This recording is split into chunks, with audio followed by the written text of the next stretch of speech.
আসসালামু আলাইকুম বন্ধুরা, কেমন আছেন সবাই? আশা করি সবাই ভালো আছেন, সুস্থ আছেন। তো বন্ধুরা, তোমরা আগেই দেখেছো আমি লুক চেঞ্জ সেলুনের একটা ভিডিও দিয়েছিলাম, আর আজকে আবার নতুন কিছু নিয়ে হাজির হয়ে গেছি। আজকে আমি চলে এসেছি লুক চেঞ্জ সেলুনের, আর সাথে আছে আমার জামাই। আজকের মিশন এটাই, জামাইয়ের একটা দারুণ লুক চেঞ্জ করা। সত্যি বলতে কি, ওকে নিয়ে আসার আগে আমি একটু ভয় পাচ্ছিলাম, ভাবছিলাম কেমন কাট দিবে, কেমন লাগবে, ভালো হবে তো? কারণ চুল কাটার পরে যদি লুকটা ঠিক না আসে তাহলে তো বিপদ। কিন্তু সেলুনে ঢোকার পর থেকে একদম প্রফেশনাল একটা পরিবেশ, স্টাফদের ব্যবহার, সেটআপ সবকিছুই খুব সুন্দর লাগলো। এখন শুরু হয়ে গেছে আসল কাজ।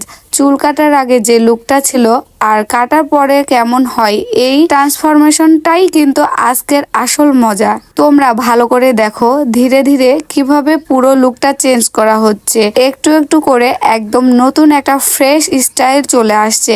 আর আমি তো পাশে বসে শুধু দেখছি আর ভাবছি, ওয়াও, এ তো একদম অন্য মানুষ হয়ে যাচ্ছে। কেমন খুশি এটা? ইস, আন্টি মনের কথা ধরে ফেলেছেন, মানে এত খুশি হতো যা বলার কথা না। পার্লারে সাজতে পেরেছো? হ্যাঁ, খুশি এটা? একদম ঠিক কথা বলেছেন, মনের কথা ধরে ফেলেছেন। বর্ষা, এরকম ছেলেদের না মেয়েদের তো কেমন খুশি হতো শিল্পী? তোমার পকেট আসলে ফাঁকা হতো। আজকে ফিরে দিবি? হ্যাঁ, আন্টি কি বললো সবাই তো জানতেই পারলা। আসলে রাজশাহীতে শাখা আসছে লুক চেঞ্জ সেলুনের ছেলেদের, মেয়েদের এখনো আসে নাই, সেজন্য আমরা মেয়েরা একটু স্যাড।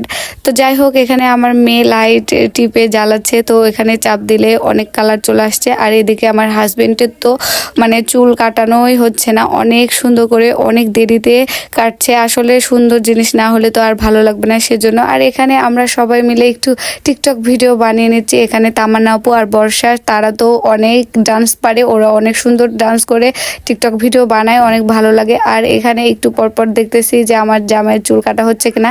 এখানে শুধু আমার জামাইয়ের লুক চেঞ্জ করছে না, অনেকেই আসছে, তাদেরও। আসলে এখানে রহিম বসে আছে, তারপরে আঙ্কেল আছে, তারপর হচ্ছে বর্ষার ছোট ভাই আছে। তারপরে ভাবলাম যে এখানে সবারই যেহেতু ফ্রিতে আজকে উদ্বোধন অনুষ্ঠান হয়েছে, তো ফ্রিতে সবাইকে সার্ভিস দিচ্ছে। সো ভাবলাম আমার মেয়ের চুলটা একটু বড় হয়ে গেছে, সামনের দিকে সাইজ করা হয় কিনা। তো আমার মেয়েকেও বসিয়ে দিয়েছি, আর বলল যে হ্যাঁ কেটে দিতে পারবো, কি এমন লুক নেবেন। তা আমি বললাম আমার মেয়ের যেহেতু চুল রাখবো, তার চুল বড় করব, সেজন্য ছোট করে না কেটে দিতে, সামনের দিকে জাস্ট একটু সাইজ করে দিলেই হবে। সো আমার মেয়ে বসে পড়েছে চুল কাটতে, আর সে চুপচাপ বসে আছে। তার কিন্তু একটা অভ্যাস ছোটবেলা থেকে, সে চুপচাপ কিন্তু চুল কাটে, তেমন একটা প্যারা নাই। তো যাই হোক, এদিকে আমার জামাইয়ের চুল কাটতেছে, আর এই পাশে আমার মেয়ের তো দুজনায় বসে পড়েছে। ওইদিকে তামান্নাপুর হাজবেন্ড আছে, তো তাদেরও কাটতেছে। আজকে অনেকেরই লুক চেঞ্জ করা হবে। সো আসলে মানুষ একটা কথা সব সময় বলে, ফ্রিতে পাইলে আমও খাবে, আমের আঠিও খাবে। ফেসবুকে আসার পর আমার প্রায় 1 বছর হয়ে গেল, কিন্তু সত্যি বলতে এখন পর্যন্ত ফ্রিতে তেমন কিছুই পাই নাই। কিন্তু আজকের দিনটা একটু আলাদা। আজকের উদ্বোধনী অনুষ্ঠানে এসে ফ্রিতে লুক চেঞ্জ করার সুযোগ পেয়েছি।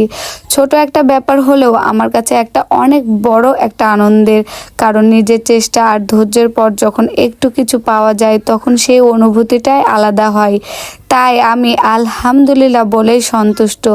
জীবনে সব কিছু একদিনে পাওয়া যায় না, ধীরে ধীরে আসলেও সেটাই আসল পাওয়া। তোমরা সবাই আমার জন্য দোয়া করবে যেন সামনে আরো ভালো কিছু করতে পারি। সবাই ভালো থাকবে, সুস্থ থাকবে। আল্লাহ হাফেজ বন্ধুরা।